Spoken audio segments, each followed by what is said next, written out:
The woods are dark and deep, but we have miles to go before we sleep. And miles to go before we sleep. So give yourself time. Our time together has just begun. Our larger understanding has just begun. Don't get frustrated at this early stage of our programming. Just be with it. Be with it. Just be with it.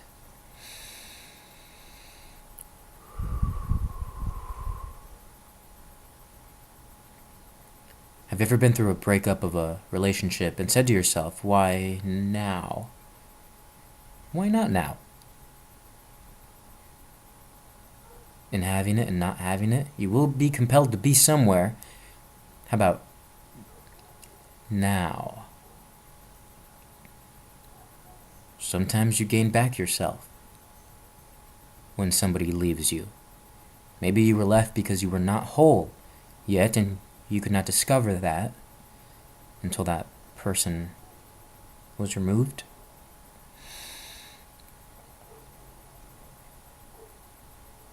Maybe you can relate to this, except when you don't, because we're all feeling more and more whole.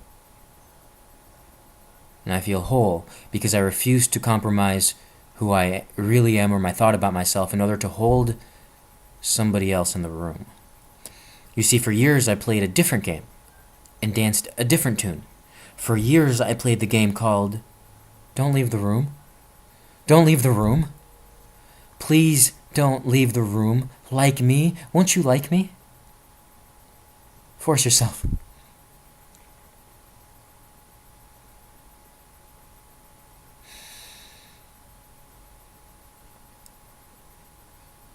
You will like me. We have ways of making you like me. And I did my dance, man. And if you didn't like the dance I was doing, I said, well, put something else on the machine.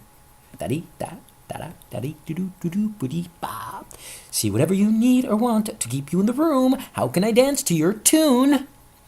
And I did that for a very long time. Interestingly, I discovered that they left the room anyway. What's that about? So there I was all alone.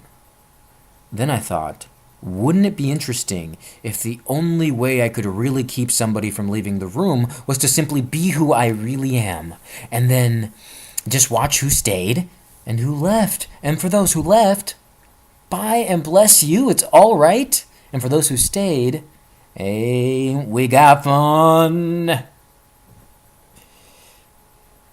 By the way, I realize that a huge reason why relationships that really work is not because just one person refuses to compromise, but so does the other.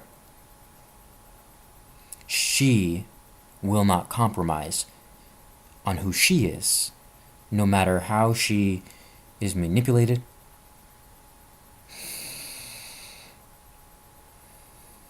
or how I try to twist the truth. And God knows I have tried. But she refuses to compromise on who she really is. And so we have two people who simply will not compromise. Now, you think compromise is what makes relationships work? Wrong. It's when you refuse to compromise on your integrity. That is to say, when you refuse to give up who you really are in order to keep someone else in the room.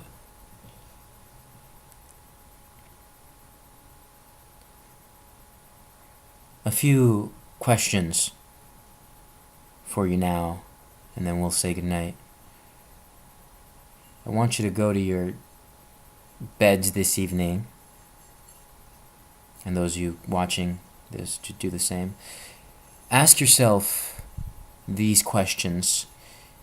In what way if at all, would my life change if the following statement were true? Nobody owes me anything.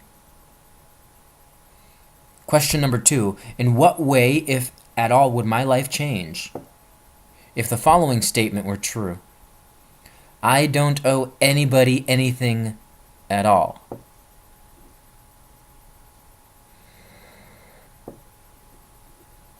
Question number 3, in what way, if at all, would my life change if the following statement were true?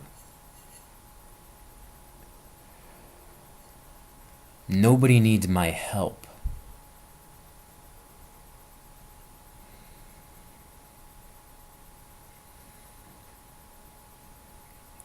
Really think about this. Really think. And by the way, don't argue whether these statements are true or not. Don't go there. Don't go, well, this statement isn't true, so there's no point in discussing it. See, don't go there. For the sake of discussion, have you ever done anything just for the pure sake of discussing it? Looking at the great what if? So don't defend yourself from the exploration by declaring that the statement itself is obviously and clearly invalid. This is just an exercise. Don't make the question wrong, just answer it hypothetically. Then you will get the value out of the exercise. And if you just say these statements are insane, then of course you will not go anywhere. Question number 4, in what way, if at all, would my life change if the following statement was true? I don't need anybody's help at all. Question number 5, in what way, if at all, would your life change if the following statement was true? Nobody does anything they don't want to do.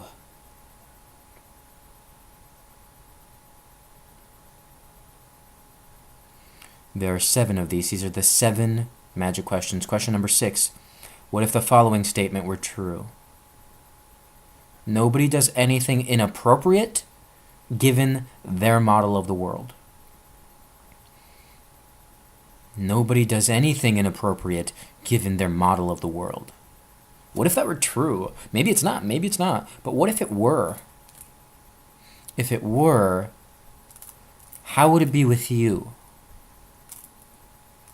When you see somebody doing something that you call inappropriate. Last question. In what way, if at all, would your life change if the following statement were true? There's no such thing as right and wrong. Scary questions. Be well.